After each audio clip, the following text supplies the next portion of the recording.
Hello বন্ধুরা, কেমন আছো তোমরা সবাই? আশা করছি তোমরা সবাই ভালো আছো। আর এই যে হচ্ছে আমাদের কোয়ার্টার, আর এটা আমাদের আম গাছ। কোয়ার্টারের পেছনে একটা আম গাছ আর পাশে একটা আম গাছ, দুটো গাছ একদম বড় বড় গাছ, গাছ ভর্তি আম হয়।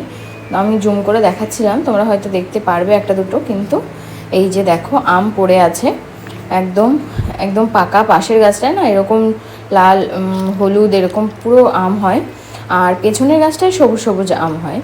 তো যাই হোক, এই যে দেখো আমগুলো আমি নিচ্ছি, আর কিন্তু দুর্ভাগ্যবশত আমগুলো আমরা কোনো বছরই খেতে পারি না। এই যে দেখো সব কালো কালো হয়ে রয়েছে, আমি তুলিই না। আমি এই বছরে একটাও আম তুলিনি। আগের বছর না এরকম তুলে তুলে আমি নিতাম।